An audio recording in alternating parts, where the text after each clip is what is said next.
Boa tarde, pessoal. Nós estamos aqui recebendo hoje, nesse dia à tarde, o nosso amado irmão Anthony Joseph. É um membro da Assembleia de Deus que criou um canal, é um canal muito visualizado, os seus ensinamentos traduzem um conhecimento para todos que o assistem. E eu queria agradecer a presença, irmão Anthony, pelo senhor ter aceitado o meu convite e hoje está aqui participando. Eu não digo um debate, eu digo uma mesa redonda, onde a gente vai tratar de vários assuntos, inclusive do seu canal, da sua vida. Eu queria que o senhor fizesse as considerações iniciais. O senhor falasse do senhor, da estrutura do seu canal e depois a gente entra num bate-papo. Então a palavra está com você, Anthony. Amém.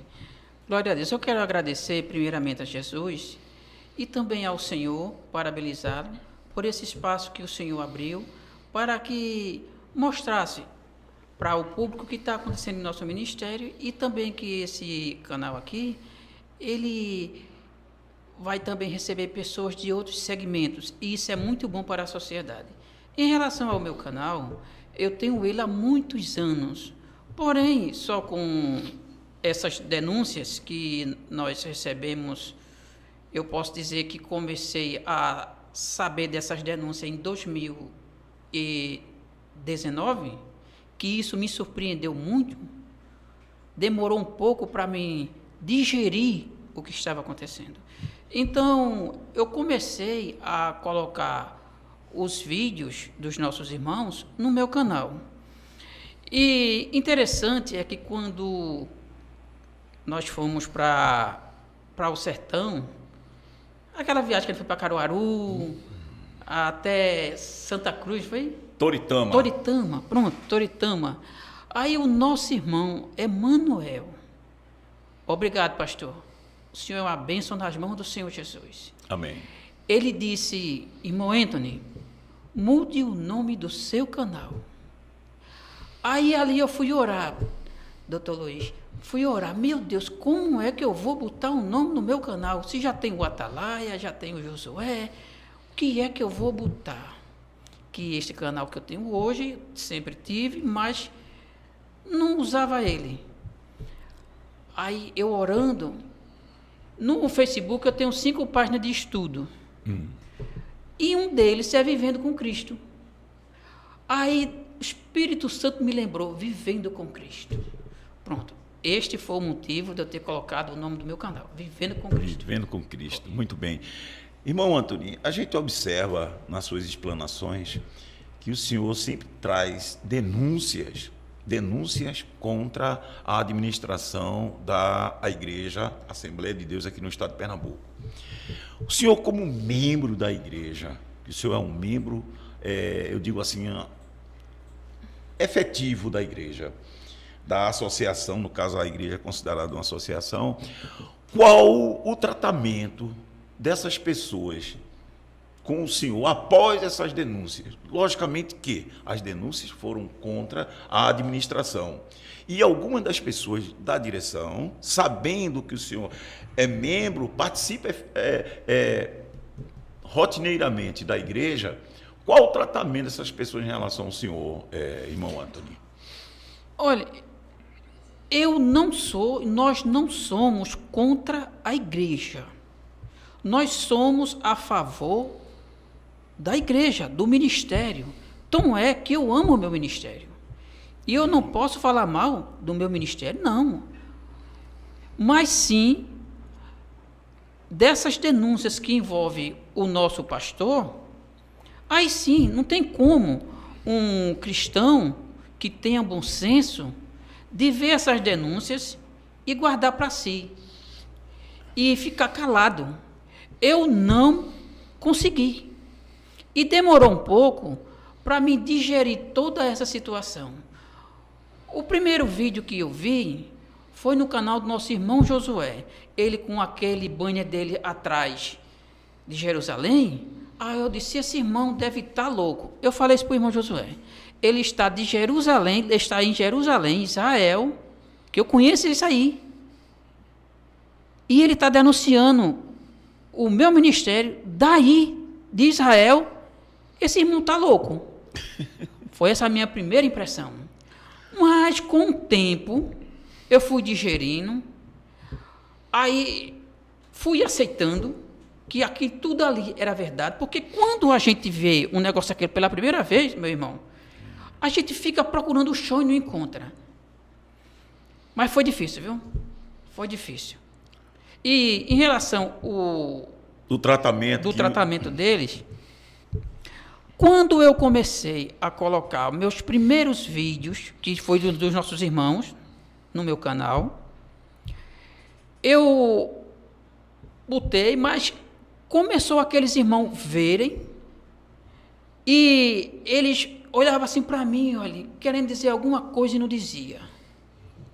Aí quando foi na semana seguinte, me cortaram da escola dominical, porque é assim, se você está nesse ministério e você descobre coisas erradas e fica calado, você é promovido. Absurdo. Mas se você descobre coisas horrendas que você jamais imaginaria que um ministério desse, centenário, passar a fazer essas coisas, é difícil, meu irmão. Então, eles viram que eu não ia parar, aí já me cortaram da escola dominical. Porque eles sabem... Você era professor da escola dominical? Sim, eu cooperava na escola dominical. E eles cortam naquilo que você mais gosta. Porque a minha vida era a escola dominical. Então é que tem alunos até hoje, inclusive tem um aluno meu que entrou em contato há um mês atrás e disse que sente saudade daquelas aulas. Porque eu imprimi toda a revista do Tabernáculo, todos os utensílios, porque eu vi. Então eu imprimi tudo para explicar aos meus alunos. E eu chegava a ver, doutor Luiz Miguel, os olhos deles com lágrimas, porque sabe? A palavra de Deus é vida, sabe? né, Antônio? E tem outra informação que eu trouxe o candelabro de Israel, o menorá, trouxe um quipá, trouxe um talite, e quando levei para a igreja, para mostrar na escola dominical, eles ficaram encantados, porque você só vê de foto e agora você vê um físico para pegar. Então, esses alunos, até hoje, eles sentem falta das aulas. Sente falta do professor, sente sim. E eles cortam, no caso, a direção, aquilo que você mais gosta. Agora, vamos para o tratamento. Na minha consciência, eu dizia assim, pronto, estou fazendo essas denúncias. No primeiro, se eu não me engano, foi no dia 27 de fevereiro de 2019. Vou falar o nome dele. Pode falar. O coordenador Edson Leandro, na Santa Ceia, após servir a Santa Ceia, mais ou menos 21h10, 9h10 da noite, mais ou menos, ele me chamou de infectado. Infectado? Sim, porque ele disse assim, olha, esse presbítero aqui está assumindo hoje, ajude ele. Não faça como outras pessoas que, em vez de ajudá-lo, coloca peso nas costas dele. Inclusive, tem aqui o infectado que já está defamando o nosso pastor e a foto que ele botou a gente já recebeu. O pastor Edson Leandro, esse rapaz, coordenador da área 1. Ele é conhecido. Pronto. Inclusive, cortando um pouco aí a tua fala, mas você vai retornar. Você falou o nome desse rapaz, e eu me lembro, Antônio, que eu fui para fazer uma audiência em Floresta, certo? E lá em Floresta, sem que eu fosse para isso, eu fui fazer uma audiência. Quando os familiares desse meu cliente souberam que eu tinha vinculação com a Assembleia de Deus, chamaram os parentes, a filha do presbítero Nelson. Sim. E o presbítero, a filha dele veio, e como se fosse no ar de um pedido de socorro para mim, para que eu intercedesse junto à direção da igreja para ajudar a viúva, porque o pai já não estava mais, tinha falecido, certo? Ele saiu sem rumo na Caatinga e morreu de fome e sede. Mas aquela jovem senhora, ela contou um relato tão impactante que chegou ao canal de Hafner e as pessoas ficaram revoltadas com o conteúdo, com o tratamento dado àquela família. E eu procurei esse rapaz, porque ele era o coordenador, ele que era o responsável. Falei com ele. Ele me tratou de uma forma muito grosseira, certo? Me tratou assim como dissesse, olha... Esse que eu falei? Sim. Disse, olha, eu não tenho o que fazer. Procure aí o que você achar por direito. Então, você falou o nome dele agora, eu me lembrei que eu tive esse contato com ele pelo telefone, pedindo por tudo para que ajudasse aquela viúva. E a resposta foi uma negativa e um tratamento assim um pouco grosseiro comigo. Mas tudo bem, a família, graças a Deus, está lá vivendo, certo? A viúva com muita dificuldade do presbítero Nelson, mas está lá escrevendo a sua história de forma positiva. Enquanto isso, a gente vê aí avalanche de denúncias contra esses mesmos pastores. Aqui no estado de Pernambuco, está repercutindo muito mal.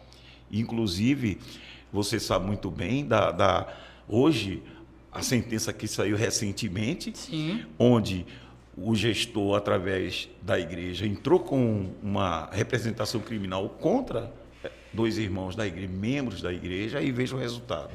Mas aí eu só quis fazer um parêntese, porque você falou o nome desse rapaz. Eu me lembrei desse contato que eu tive com ele. Mas pode continuar, Antônio. Sim, agora vamos falar em relação como eles me vê na igreja, né? Eles me vê como uma pessoa que está denunciando o pastor dele. Eu achava que eles iam até me expulsar. Eu esperava isso dele. Eu não vou mentir, doutor. Eu esperava que quando eu começasse, que eu não aguentei, doutor, tantas denúncias. E o caso que mais me impressionou, os casos foram esse do presbítero Nelson, do interior do sertão, ali a sertão, a Grécia. Floresta. E do asilo. E do asilo. Não, doutor, olhe, eu começo a arrepiar todo, ainda não digeri esse assunto. Vou continuar nele. Sim, aí eu só sei o que eu achava que eles iam me expulsar. Mas, doutor, me surpreendem. Eles me tratam com todo respeito. Nenhum chega para falar nada comigo. A minha igreja, os meus irmãos, todos sabem, todos olham para mim, uns apertam a minha mão, chega lá, sabe?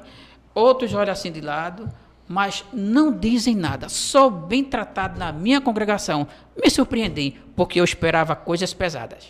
Inclusive, Antônio, você lembra muito bem que você participou de um protesto. E eu me lembro, o pessoal não está vendo, mas tem aqui uma bengala. Uma bengala que você usa por conta do AVC, sequela do AVC. E você foi uma das pessoas que estavam lá nessa condição, porque você sabe muito bem que tem o Eduardo Cândido, sim, que também faz tratamento. E tinha ele segurando faixas. E tinha outra pessoa também de bengala, certo? Tinha pessoas que, aparentemente, aos nossos olhos, são pessoas frágeis. Eu sei algumas, de lá do grupo. Do grupo. Sei, sim. Então, você sabe muito bem. E elas me contaram. Pronto. Então, na audiência, o gestor-presidente da igreja menosprezou vocês exatamente por conta dessa condição. Sim. Ele disse 5 pessoas não tinham força nem de segurar as faixas. Veja que menosprezo pela figura humana, a figura de um membro da igreja. Você veja que soberba. E ele dizendo isso para um juiz de direito. Tanto é que o juiz, na sua sentença, disse que ele se postou como um homem superior a todos que estavam ali presentes. Quer dizer, que era um ser humano acima de todos. É assim que ele se sente. Acima até do que o próprio juiz que estava ali presidindo aquela audiência. Então, são essas coisas frágeis que aparentemente a gente olha e não dá nada. Mas veja quanto repercutiu na sociedade, inclusive em canais de TV, em jornais, a questão das denúncias do protesto. É isso que eu quero destacar, Antoninho, porque eu sei da sequela que você ficou depois do AVC, tá certo? É aparente, mas você é um homem que está dando fruto. Apesar de aparentemente frágil, mas você é um homem forte. É tão forte que você está... Quando você fala no seu canal, você fala com segurança. Isso é muito importante. O homem que fala com segurança daquilo que ele está vivenciando. E essas denúncias, Antônio, não tem nada de mentira. Todas elas são embasadas em provas. Tanto é que até hoje ele poderia entrar com alguma medida contra qualquer um. E aqui entrou, veja o que aconteceu. Do YouTube? Não, é essa representação criminal de Giovanni e Sivaldo. Veja que foi reputado como um caso atípico. Não tinha ali nenhuma prova de que os irmãos estivessem difamando a igreja. Ninguém aqui difama uma igreja que é centenária, uma igreja que tem um nome. Agora, 20 anos, você não vai estragar os 100 anos. Não. O nome da igreja permanece lá firme e assim vai prosseguir. Essa geração vai passar e o nome da igreja vai continuar até a volta de Jesus. Isso aí ninguém vai apagar. Vai não. Não vai apagar. Então, o seu trabalho, Antônio, na frente da igreja é um trabalho brilhante. Você, como professor, você falou agora há pouco, realmente é de cortar o coração. Você está numa classe recebendo ensinamento daquele professor e, de repente, por questão pessoal, por questão de perseguição, você tira aquele professor. Os alunos sentem. Quem foi aluno de escola dominical sabe muito bem disso. Você fica atrelado à figura do professor. E aquele professor que ensina com aquela veemência, com aquele cuidado. Porque, na verdade, você aprende muito na escola dominical. E, além disso, Antônio, os seus familiares sofreram alguma punição em decorrência também desse seu trabalho? Você pode explicar aí para a gente? Olha, que faz parte da IADPE, sou eu e a minha irmã, Mariana. O nome dela é Zumira, mas a gente chama ela Mariana. Posso falar um pouco dela? Pode falar, lógico. Ela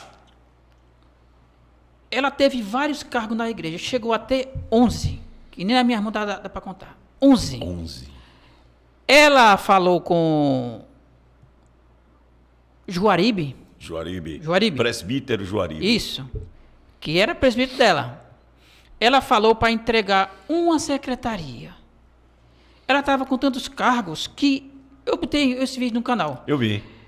Que ela não poderia nem cuidar da filha dela, de tanto compromisso na igreja. Veja. Aí ela disse, eu vou entregar uma secretaria. Tinha 11. Todos os órgãos. Até o PROAT. Olha aí. Ou seja, eu vejo isso como uma escravidão. Então o Juaribe, ele chamou ela e disse, olha, cuidado, minha irmã.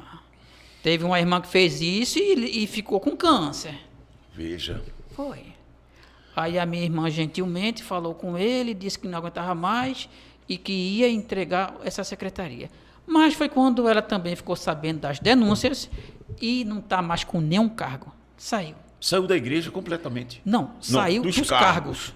Nenhum cargo. Está apenas como membro. Quando souberam, veja bem, quando souberam que ela tinha descoberto esses desvios de conduta do nosso gestor e de outros, né, que não só é dele, né, doutor? Então, ela foi colocada em vários grupos da igreja e foram tirando ela de todos eles. Ele mesmo foi? Sim. Pronto, ela ficou sem nenhum cargo. Foi. É como que tivesse, olha, tu já botasse um e tu já tá sabendo de tudo, vai-te embora. Foi, ela não está com nenhum cargo mais. Eu falei com ela há poucos dias, não está mais não. Veja, e você agora falou 11. que... Veja que tipo de abordagem. Você coloca o sentimento de culpa na pessoa e diz, olha, se você não fizer, eu conheço alguém que ficou com câncer porque desobedeceu a Deus. Veja, ele coloca que a desobediência não é a ele, é a Deus. E pragueja, prega maldição para essa pessoa.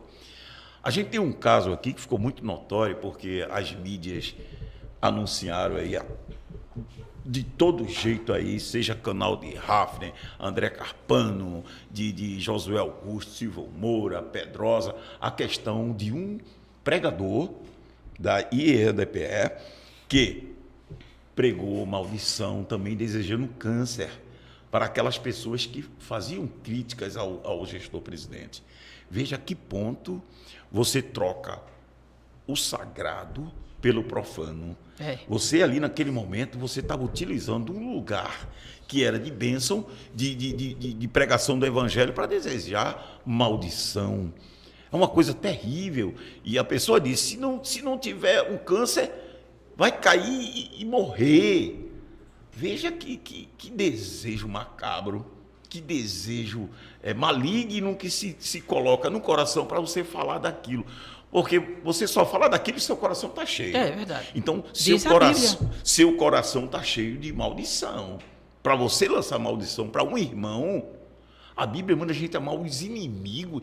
E em nenhum momento essas pessoas que criticam a gestão são inimigas da igreja. Pelo contrário, são pessoas que criticam porque longe do alcance do gestor. Porque ninguém que está ao lado dele vai criticar, mesmo sabendo que ele está errado.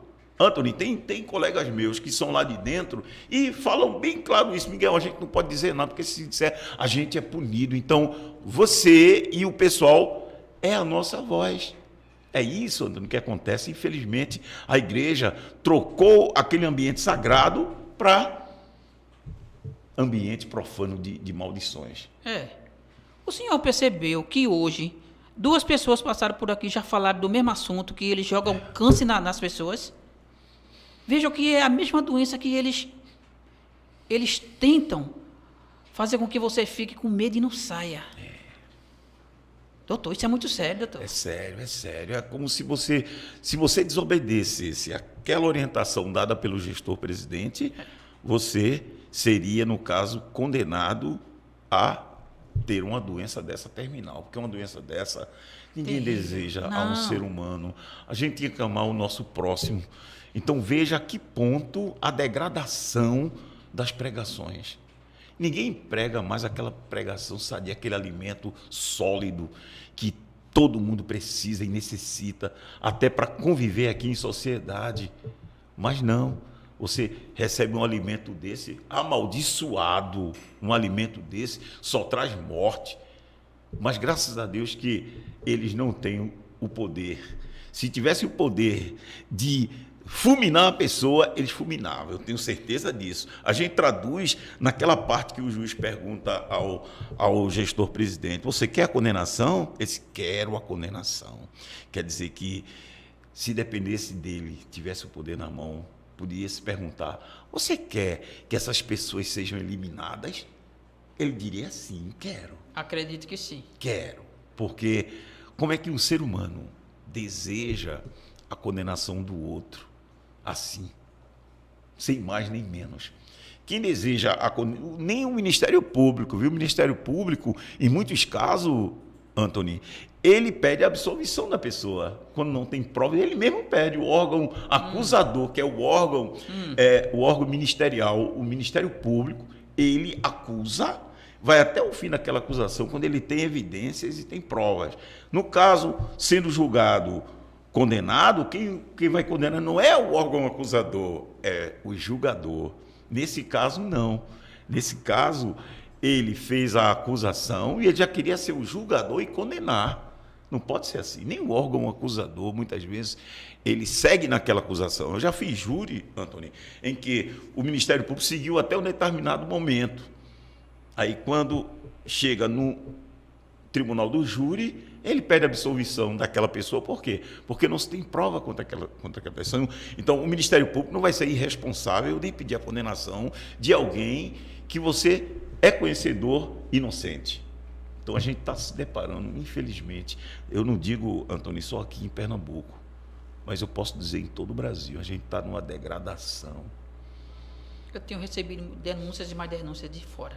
De fora. Aí pode destacar aí, Antony, tudo isso que você sente, que você vê como membro da igreja, você vê essa degradação, você vê a política nos púlpitos. Faz uma análise disso aí, Antony. Olha, doutor, já que o senhor pediu para fazer uma análise, eu vou lá para o início. Quando eu aceitei Jesus, aceitei em janeiro de 2001. Quando foi em janeiro de 2002, eu já estava evangelizando. Que tem todo um período de formação, né? Em janeiro de 2002, quando nós terminamos a evangelização no domingo à tarde, eu sei até o local. Ficou aqui, olha. Na cabeça, não sai, na mente. Aí tinha um irmão do grupo que passou todo o período de 2 horas junto, que são 2 horas de evangelismo. Triste. E a gente conhecia ele, não sabia que ele era assim, triste. No final do trabalho, quando oramos para terminar, aí perguntamos a ele por que ele estava tão triste, esse integrante do grupo. E ele respondeu: é porque ele disse o nome da pessoa, está desempregado, ele é dizimista, e foi no Tempo Central ver se conseguia uma cesta básica. Isto eu vi e ouvi, e sei até o local. Isso ficou na minha cabeça, porque eu não acreditei. Ele disse, e o irmão veio para cá, que ele morava lá no bairro também. Não trouxe a cesta básica. Mas ele ainda chegou mais triste do que foi, porque contaram para ele que o pastor deu um carro de presente a um pastor que fez aniversário na semana passada. Então veja como é antagônico. Um membro que mantém o ministério, está passando uma necessidade, vai para o seu pastor, comunica a ele que ele só quer uma cesta básica. E ele não dá. Mas esse pastor aqui que fez aniversário, ele deu um carro 0. Aonde é que está a humanidade dele? Aonde é que está o zelo pelaquela ovelha? Porque pastor, ele não foi ordenado para enricar nas costas dos membros, dos necessitados, dos aposentados. Não foi. Pastor não foi chamado para ficar rico. Ele foi chamado para sofrer pelas ovelhas, sofrer com elas, tirar ela do aprisco, feito Jesus deu esse exemplo. Mas aqui na IADPE, ele despenca todo mundo de ladeira abaixo. É isso que eu vejo. Em relação a como eu me sinto, eu via em 2001 que me apresentaram o meu pastor como um homem santo, porque era assim no início, né? Sempre foi assim. Olha, não, o nosso pastor, ele é um homem de Deus, ele é um homem santo, é um homem trabalhador. Vendiam esta imagem. Aí quando foi em 2002, já veio esse choque do Tempo Central, em vez de dar uma cesta básica ao irmão, deu um carro 0 ao pastor, a outro pastor, né? Daqueles pastores mais chegados a ele, né? Acredito, né? Porque do interior ele não dá. Veja que já ficou um choque na minha cabeça. Como é que aqui diz uma coisa e já estou vendo outra aqui? Aí já o alerta, aí pronto. Mas com o tempo, as coisas foram ficando mais aparentes. As denúncias começaram a chegar. A minha irmã trabalhou para o Projeto Cidadania todos os anos, desde de 2010 que ela trabalhou no Projeto Cidadania, que o nosso pastor diga a ela que não, que ele vai ouvir dela. Ela trabalhou no projeto. Sim, e mais, ela trabalhou e ela tinha que trabalhar, porque era obrigação. Quem tivesse cargo na igreja tinha que trabalhar. Porque senão a direção ia chamar e até dizer que ela estava rebelde, essas coisas. Mas era obrigado a trabalhar no Projeto Cidadania. Não ganhava nem água. Pronto. E essas denúncias que foram chegando foi abrindo meus olhos. Quando um irmão me contou, ele foi lá na minha igreja me visitar, o senhor conhece ele? Aí ele me contou. Eu digo, não. Isso aí não. Então vá lá no YouTube, acesse o canal de Josué Augusto e do Atalaia Silvio Moura. Oxe, cheguei em casa, ele. Fiquei assim, doutor Luiz. Estátua. Eu digo, Jesus Cristo, o que é que está acontecendo com a minha igreja? Com o meu pastor? Aí veio aquela luz de lá de 2002, da feira, da cesta básica e do carro. Eu digo, então ele já é assim. Ele não está assim, ele já é assim. Entendeu, meu irmão? Eu estou entendendo. Então, quando ele assumiu esse ministério, que tem todo aquele jogo de cintura que ele fez para se eleger, digamos assim, né? Então, com isso, ele já estava ali, já maquinando todo esquema, digamos assim. E desde então, hoje a gente vê que o negócio vem do começo. Porque em 2002 eu já tenho provas. Mas acontece que em 2019, em 2020, tem o caso do filho dele que deu um desfalque na igreja de 130 mil reais. Também tem aquele caso do filho que comprou aquela mansão em Camaragibe, que tem todo aquele imbróglio. Tem toda aquela documentação, meu amigo. Aí tem aquele jogo de cintura que o Jefferson Naves, que deu aquele golpe na igreja, na instituição de 130 mil reais. Aí depois foi antes que ele comprou aquela mansão, doutor? Foi depois. Depois, não foi? Depois. Então, depois ele já comprou aquela mansão. Aí vem aquele empréstimo e com aquela mágica de pagar aquele dinheiro de 35 anos, meu irmão. Ele tinha pago 1 ano e poucos meses. 1 ano e 2 meses, 3 meses. Ele tinha pago. Não é isso? Aí ele foi lá na caixa e sentou-se na mesa e disse, olha, quanto é aí? Olha aqui o dinheiro. Ó. Aí eu quero saber se é que o gestor Ailton, o nosso pastor presidente, se é que ele pode me receber. Eu vou só chegar lá e falar como estou falando para o senhor aqui. Ô, meu pastor, me explique uma coisa. Como é que o seu filho conseguiu pagar esse empréstimo à Caixa de tanto dinheiro, de 35 anos, em 1 ano e pouco? Com que dinheiro ele pagou isso? Porque eu sou membro e preciso saber. Inclusive, Antônio, alguns membros da igreja estão se preparando para pedir a devolução, a apresentação de alguns documentos onde se comprova os gastos da igreja. É necessário os membros tomarem conhecimento disso.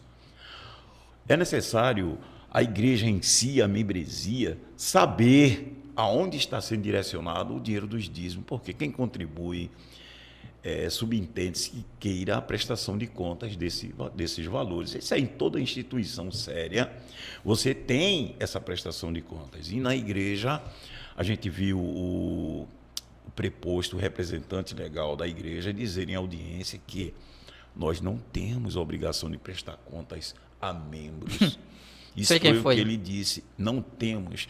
Quando a gente sabe que no próprio estatuto reza que você tem que ter acesso a esses relatórios financeiros. Então, o irmão Eduardo Cândido já entrou com essa ação, o juiz já deu 5 dias para a apresentação desse documento, que é apenas um documento, mas que Eduardo vai entrar com outras ações também para ver outros documentos.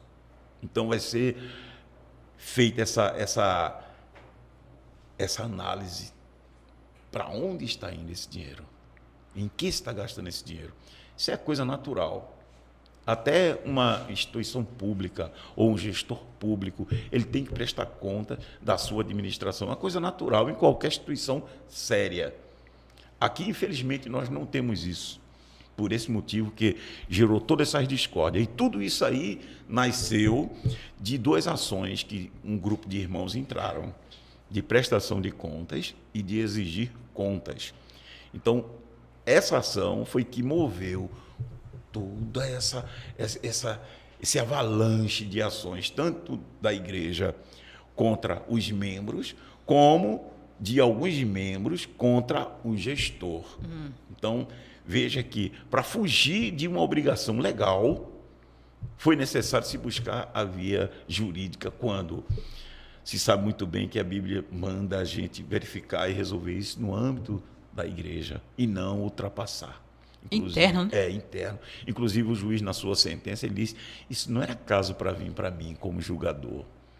Isso era caso para se resolver no âmbito da igreja. Então, infelizmente, o gestor procurou um campo jurídico para questionar, tentar calar esse pessoal, e hoje a gente vê aí a situação. Inclusive, você falou agora há pouco no projeto de cidadania, e foi uma situação que eu fiz essa pergunta a ele em audiência: o senhor poderia esclarecer o projeto de cidadania?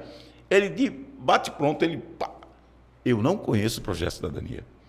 E essa resposta dele tem destruído tanta gente tem deixado, inclusive, a igreja por conta disso. Que trabalhou no projeto, né? Trabalhou no projeto, até criancinhas trabalharam nesse projeto. Esse projeto foi criado por ele.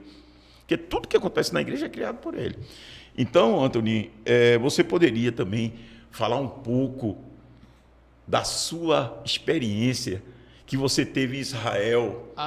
Sim. Seria muito significativo para o conhecimento, no caso dos seus seguidores, do pessoal que está nos assistindo, essa sua sensação de ir lá na Terra Santa, percorrer aqueles locais, está entendendo? E que nós temos uma ligação muito forte com Israel. Eu descobri, depois de muitos anos, até fazendo uma pesquisa sobre a situação dos meus antepassados, eu descobri que eu tenho uma linhagem também israelita. Por acaso eu descobri, por conta da situação do sobrenome e também da forma que a minha avó se conduzia. A minha avó se conduzia de uma determinada situação que depois eu me descobri que era costume judaico. E também o meu bisavô, que eu já vim saber isso dos meus antepassados, que no momento que eles iam cultuar, que eles iam fazer o culto dele, eles viravam os santos para a parede, porque eles achavam que os santos não poderiam ver. Isso aí não é costume católico. Só poderia ser costume judaico. Então, tem um pedacinho, até pelo amor que eu tenho a Israel. Então, eu gostaria de saber a sua experiência lá na Terra Santa, Antony. A minha experiência na Terra Santa foi, digamos assim, extraordinária. Primeiro foi como se deu, que como é que um camelô, ele vai para Israel. Eu vejo isso um milagre de Deus na minha vida, porque eu não tinha condições de pegar, digamos assim, um ônibus para ir para Caruaru. Eu não tinha.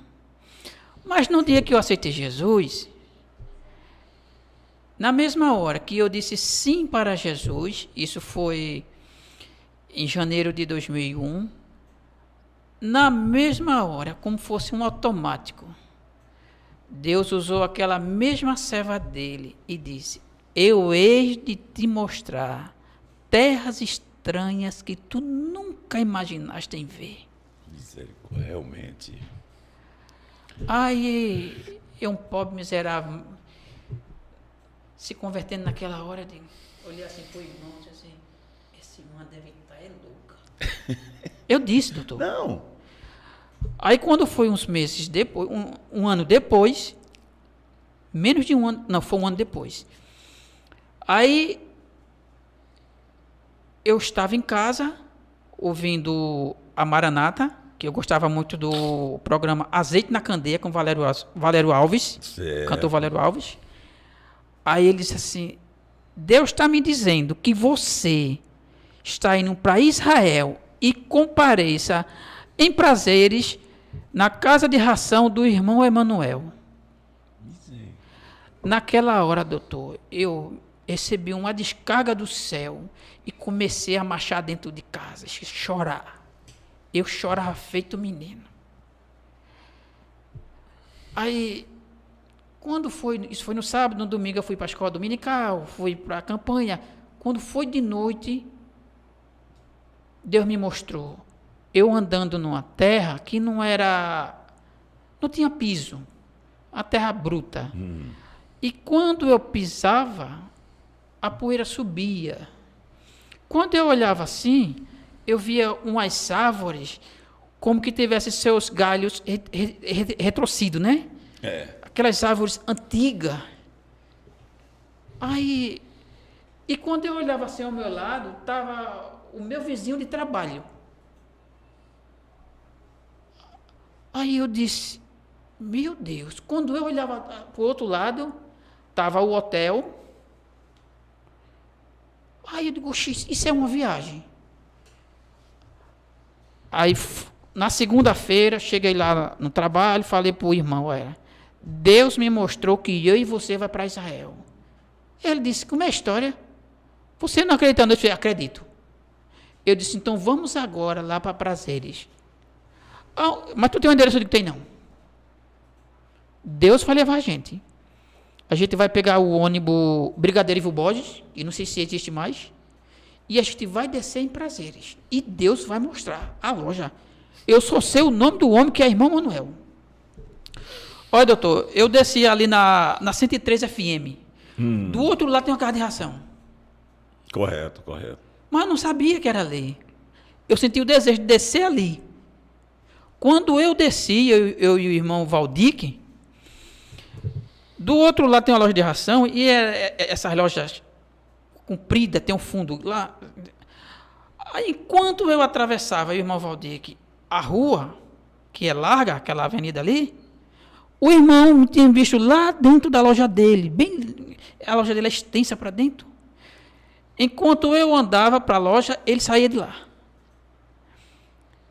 Aí a gente chegou a ser bem pertinho do outro. Aí eu disse, o senhor é o irmão Emanuel?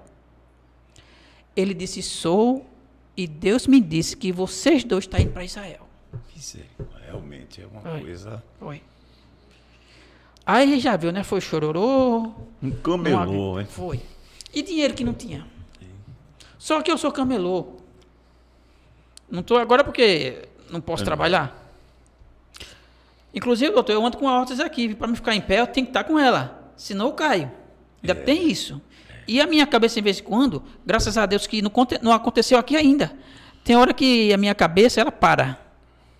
Porque aqui tem uma parte do cérebro que não funciona. É um milagre eu estar de pé. Amém, amém. E falando. Então, hoje eu já estive aqui com 2 milagres. O primeiro foi Eric Ribeiro e agora... De manhã. O irmão, Dom Antoninho. Eu cheguei a ficar na cama do hospital com todo o lado direito paralisado. Nem falar eu falava. Tive que aprender a andar, a comer, a falar, a escrever, a ler. Tudo novamente. Por isso que quando eu leio, eu paro. Porque a cabeça começa a doer. Entendeu, meu irmão? Estou entendendo. Então eu sou um milagre nas mãos de Jesus. Verdade. Ele me tirou da cadeira de rodas. Em 6 meses eu comecei a andar. E estou aqui para a honra e glória ao Senhor. Amém, amém. Continuando. Então eu só sei que na época começou a surgir umas bolsas escolares. Eram as pastas que tinham uns nomes famosos. Então um homem deixou lá, um fabricante, aquelas 200, 300 bolsas. Não dava nem tempo de encher para botar no mostruário. Era a gente levando 2, 3, 5, 6. Olha, doutor Luiz Miguel, se trouxesse 500 bolsas eu vendia num dia. Misericórdia. Foi. É como se fosse a multiplicação dos Isso. pães, né? E olha que eram 2 pessoas que iam. Eu e meu vizinho. Então a gente comprou a mesma mercadoria. Quando completou 18 mil reais, que foi na época, era muito dinheiro. Muito. Quando a gente completou os 18 mil aí, acabou os clientes. Foi. Acabou os clientes. Aí nós fomos para Israel. O senhor lembra que no sonho tinha umas árvores retrocidas, árvores antigas? Ali é o Getsemane, meu irmão. Aquelas árvores, segundo os guias, ela tem mais de 2.000 anos. Retorcida lá, né? Eu vi recentemente do canal Aline Israel, que eu sou seguidor desse canal. Ali não conheço. A Aline mostrou isso lá no Jardim Já do conversei Getsemane. com ela. Inclusive, faz poucos dias que ela postou isso. Árvore grossa, assim, ó, o tronco delas. Então, doutor, aí, lembra do hotel que eu vi? Foi onde eu fiquei hospedado. Olha aí. Veja, Deus me mostrou, antes de eu ir para Israel, qual era o hotel que eu ia ficar. Eu, irmão Valdir e o grupo. A gente ficou lá hospedado no mesmo hotel. Quando eu cheguei lá, o senhor lembra que eu pisava no chão? Pronto. E a poeira? A poeira subia? É porque eu fui para o deserto, conheci algumas coisas no deserto. Israel eu conheci de norte a sul. 3 vezes eu fui para Israel. Amém. Jesus me abençoou de um jeito. Era assim, doutor Luiz Miguel. Quando Deus dizia, você vai viajar, ele mandava tudo. Conheci na Europa, Itália 2 vezes, França, Holanda, Espanha, tudo na Europa, não é isso? É. Na África, o Egito fica na África. É, exatamente. Oriente Médio, Israel, Turquia, que Turquia divide dois continentes. Exatamente. Ásia, não é isso? E também a Jordânia. Conheceu muita coisa. O Vaticano 2 vezes. E deve ter outros países que eu esqueci. Veja, com a promessa de Deus. Foi. Quando ele promete, Foi. Antônio, isso é uma coisa maravilhosa que você está trazendo, inclusive para pessoas que não acreditam muito em sonho, em profecias. Você vê aí tudo que foi falado. Foi. Aconteceu. Foi cumprido estritamente naquela parte literal do que se falou para você. E eu me lembro bem que você tem uma foto, inclusive, que eu vi, você com o doutor Paulo Carneiro, que é um juiz de direito. Meu companheiro de viagem. Inclusive, o doutor Paulo, ele foi juiz em Paulista, depois foi juiz aqui na capital, e é uma pessoa excelente, doutor Paulo Carneiro. Hoje ele está advogando, de vez em quando eu encontro ele no fórum, ele sempre me cumprimentava antes como magistrado e como advogado também. Então, mas conte mais dessa viagem maravilhosa. Israel, olha, eu acho que foram para 10 países, acho que fui para 10 países, mas um não me sai da minha cabeça. Eu respiro Israel, como Israel, bebo Israel, durmo Israel e acordo com Israel. E veja a estrela de Davi. Eu não vi, não foi. Olha, doutor, eu passo 24 horas por dia se eu ficar acordado pensando em Israel. O primeiro dia, como foi a minha chegada em Israel, doutor? Quando eu desci no aeroporto de Ben Gurion, que toquei o pé no chão, foi aquela descarga. Não que tenha energia, mas é a ligação do servo com o céu. O senhor entendeu? Entendi. Aquele solo não tem mágica ali. Não existe. A energia era direto de cima. Quando eu toquei no solo, comecei ali a falar em mistério. Aí a moça que organiza a viagem, mandar um abraço para ela, Elda. Um abraço, minha irmã. Jesus continue te abençoando. Aí ela fez, Antônio, te cala, te controla. E ali, aí, aquela energia, sabe? Bom, aí só sei que no outro dia, a gente foi para Tel Aviv, polo industrial, né? Tel Aviv, Aí a gente conheceu o Jope, onde tem a história de Jonas, a baleia, né? Tem toda aquela história, tá tudo lá. Tá tudo lá. Tá tudo lá. Não morreu nada, não acabou-se nada, a história tá viva. Quanto mais tentam, mais ela não fica consegue. em evidência. Fica em evidência. Aí fui para Monte das Oliveiras. Eu fiquei no lugar mais ou menos aonde o nosso Jesus ele vai descer. Porque a Bíblia diz, aqui eu gosto um pouco de escatologia, sou um pouco curioso. A Bíblia diz que ele vai chegar ali e aquele monte ele vai rachar o meio. E a Porta Dourada, ele está ali até hoje fechada. Só vai abrir quando ele chegar. O interessante é que lá em Atos, quando ele foi se despedir dos discípulos, tem até a metragem dele, viu? Atos capítulo 1, do 6 ao 12, se não me falha a memória. De onde Jesus subiu aos céus e os discípulos estavam, até o cenáculo, 888 metros, porque a Bíblia diz que era uma caminhada de um sábado. E uma caminhada de um sábado para um judeu, ela é, segundo a metragem da Bíblia, 880 metros. Mas isso não quer dizer que eles andam com a fita métrica. Mas eles sabem aonde chega 1 quilômetro. Então, no lugarzinho que ele subiu, eu acho que ele vai descer ali. E descendo, é no Getsemane, que Getsemane quer dizer moído, né? Até hoje está lá. E todo aquele vale ali embaixo é onde acontecerá o julgamento das nações. Vai ser naquela parte de baixo, próximo ao Getsemane, que está lá até hoje. E também conheci onde Judas, campo de sangue, onde Judas Iscariote, né? O que se suicidou, né? Está lá até hoje, doutor. Eu até botei foto no Facebook e o povo pergunta, que lugar é esse? Aí eu boto lá a referência. Está lá onde Judas se suicidou. Até hoje, ninguém construiu uma cabana. Está do mesmo jeito lá. Do mesmo jeito, doutor. Eu vou até lhe mandar a foto para o senhor. Bom, doutor, se eu for falar da minha viagem, um dia não dá. É verdade. Um dia não dá. Mas de todas essas suas experiências, qual assim é que mais lhe impactou? Olha, o que mais me impactou foi quando eu entrei no túmulo de Jesus. Lembra do irmão que eu vi no sonho? Que ele foi para a viagem para Israel? Ele entrou por coincidência, ou foi providência divina? Foi ele que entrou comigo no túmulo. E quando eu entrei ali no túmulo, eu falava tanto em mistério ali, que não estava nem percebendo. Aí quando a gente saiu, que tem fila para visitar o túmulo, não é o túmulo que está dentro dos muros de Jerusalém, a cidade antiga, é o que está fora, que é esse que eu considero. Certo.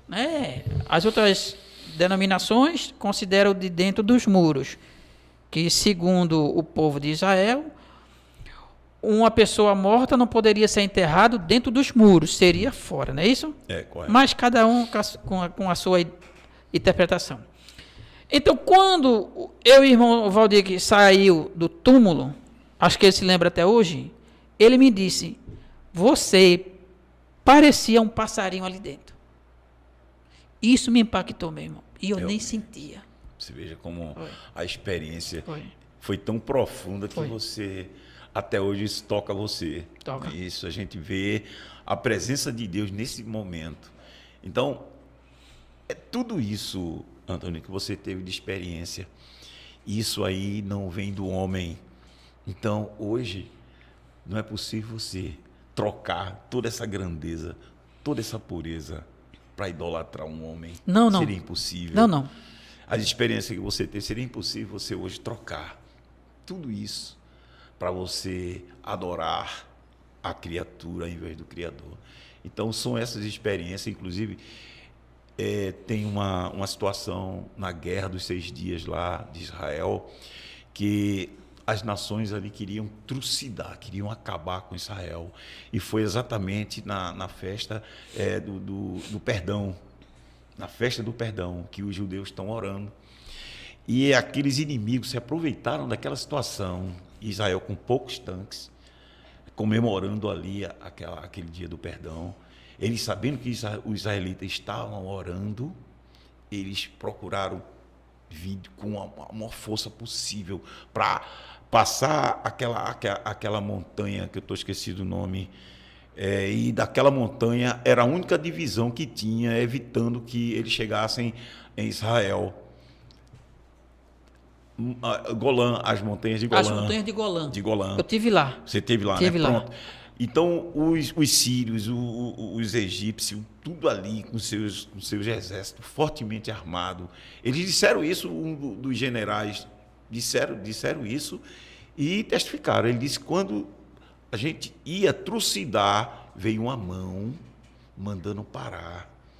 Aí ele disse assim, você acha que eu seria louco de avançar contra essa mão? Veja que hoje Israel vive dessa forma, num país pequeno, cercado de inimigos por todos os lados, mas está lá, porque é o relógio de Deus aqui na terra.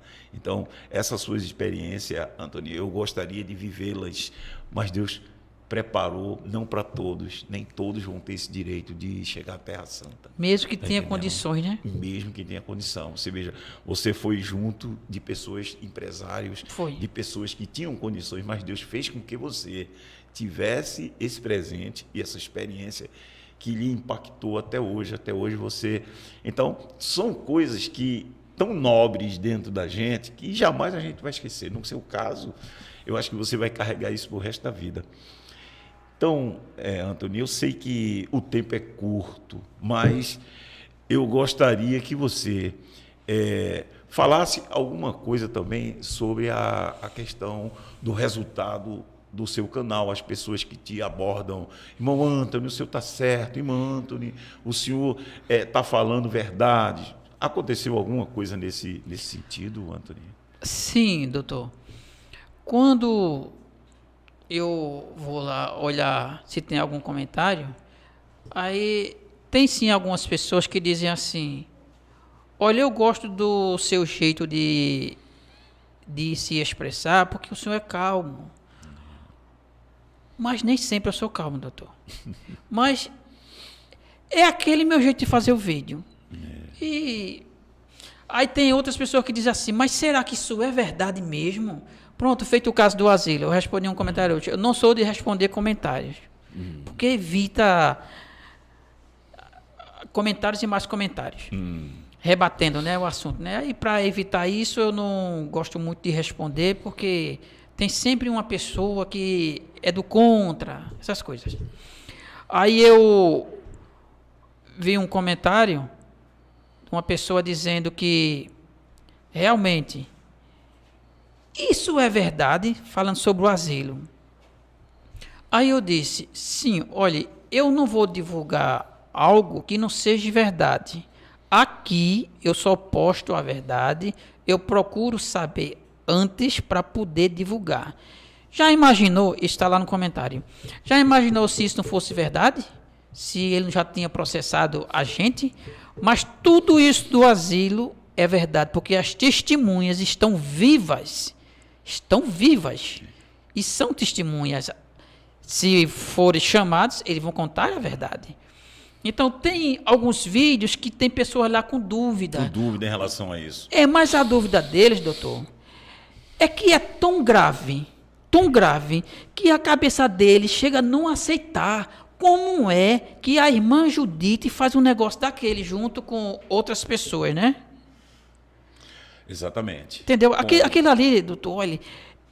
É uma coisa que afronta qualquer senso comum de humanidade em qualquer ser humano. Eu não aguentei não, doutor, quando eu fiz esse último vídeo falando do asilo. Sabe?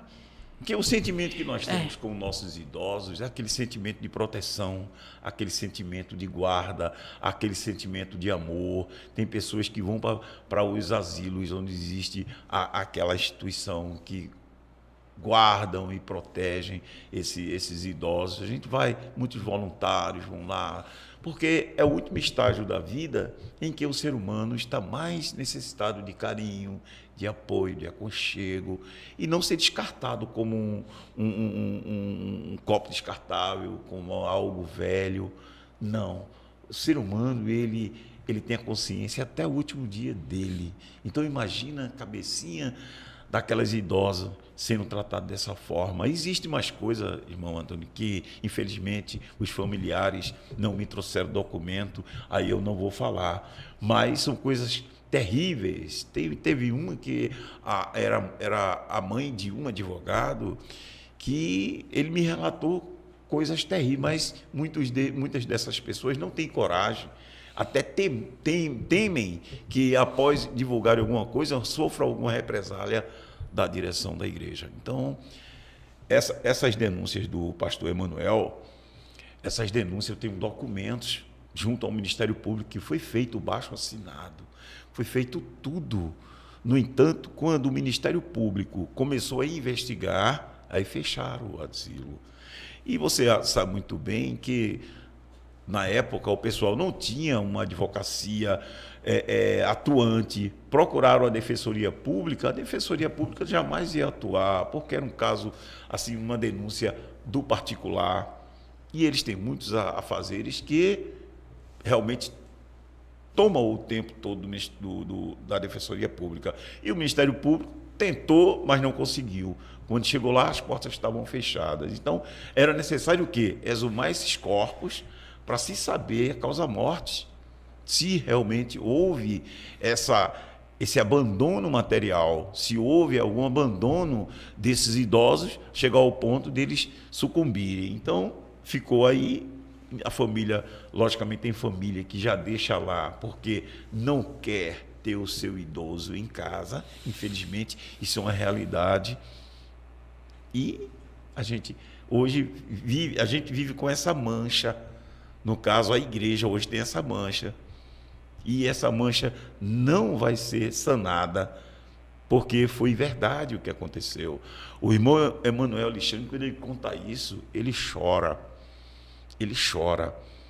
e é um homem que não anda com mentira, o que ele falou foi verdade, e eu tenho 2 testemunhas que presenciaram tudo isso. Então, são coisas que, infelizmente, a gente tem que conviver. A gente tem que pedir perdão aos familiares, perdão a essas pessoas que se escandalizam com o que aconteceu, porque foi um ato realmente, um ato vil, um ato hostil, um ato imoral. Eu posso reputar aí de um ato que é desumano. No final, desumano. Está entendendo, Antônio? Infelizmente, aconteceu, não se tem condições agora de voltar ao passado e corrigir esse erro, porque tem coisas que a gente não pode mais corrigir. É como você joga uma pedra, essa pedra não vai retornar para você. É verdade. Então, é o caso das velhinhas no abrigo Pastor João Amâncio. E é o nome de um dos pastores presidentes da nossa igreja. Infelizmente, envolvido isso aí, esse abrigo está no Ministério Público, tem lá a denúncia, tem tudo lá. Então, Antônio, eu agradeço a sua participação imensamente, você ter comparecido aqui. Como eu já disse ao outro entrevistado, o irmão Eric, você é um milagre de Deus. Superar toda a doença, superar tudo isso, está fazendo fisioterapia. 4 dias por semana. 4 dias por semana você faz fisioterapia, mas está aí bem, graças a Deus, falando bem. E no seu canal, realmente, você fala bem pausado, bem tranquilo. Realmente é um canal muito interessante, que eu gosto. Eu sou, no caso, seu seguidor e assisto todas as suas mensagens, as suas lives lá. E eu queria que você, para completar, falasse aí de tudo que você queria falar nessas considerações finais. Você está com tempo livre. Olha, primeiro, eu quero falar agora para os membros da IEADPE, meus irmãos que eu amo tanto. Não tenho inimizade com ninguém, e com os meus irmãos nem sonho eu tenho. Que eles pensem bem antes de dar os seus dízimos e ofertas. Porque como é que você vai dar seu dízimo e oferta para um pastor tomar de conta se ele anda de carro blindado, escolta armada, com capangas? Para mim é pastor só de nome. Tem pessoas que dizem assim, não, mas eu sou dizimista. Tudo bem, meu irmão, continue sendo. Se é esse o seu desejo, continue. Mas você pode reverter os seus dízimos para os necessitados. Sabe qual é o necessitado? É aquele que está próximo de você. Reverta os seus dízimos, converta eles para cestas básicas, ou então aquela vizinha, aquele vizinho que estiver acamado, estiver precisando de um remédio, um aluguel atrasado, faltou um gás. Aplique o seu dízimo na obra do Senhor. A obra do Senhor não só é mandar dinheiro para o templo central, e sim olhar aquele que está perto de você. E também eu quero agradecer, doutor Luiz Miguel, a esse espaço, que Jesus Cristo continue abençoando o Senhor, todo esse escritório do Senhor, também essas pessoas maravilhosas que estão ali ajudando, que isso aqui já é uma bênção, viu? Que Jesus continue abençoando vocês, e estou muito feliz por estar fazendo parte, fazendo história desse podcast. Pronto, eu agradeço imensamente, meu irmão, e eu só tenho que agradecer. E outra coisa, não vai ser nem a primeira nem a última vez que você vai vir aqui outras vezes, tá certo? Senhor. Que seja uma bênção. Eu quero pedir ao pessoal que nos segue, você sabe que a gente iniciou agora, né? Eu só estou pedindo a inscrição, e que dê o like, só para que outras pessoas também assistam, compartilhem esse nosso papo, essa nossa conversa, e que a gente continue aí na plataforma fazendo esse nosso trabalho. Nosso trabalho não vai ser apenas no segmento religioso. Esse trabalho também vai ser a parte também jurídica. Eu vou trazer aqui colegas advogados, magistrados, promotores, advogados e colegas afins e pessoas que realmente trabalhem, né, nessa parte social. Porque o intuito do canal não é só a parte de denúncia. A gente tem uma inclusão social muito forte.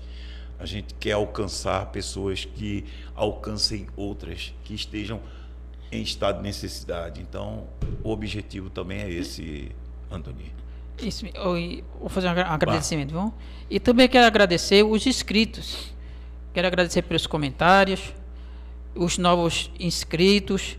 Que sejam todos bem-vindos em nome de Jesus. Continue se inscrevendo para que o canal continue crescendo e que este podcast ele se expanda mais ainda. Obrigado a todos os inscritos e também aqueles que não se inscreveram ainda, porque você será um inscrito amanhã. Amém, amém, amém.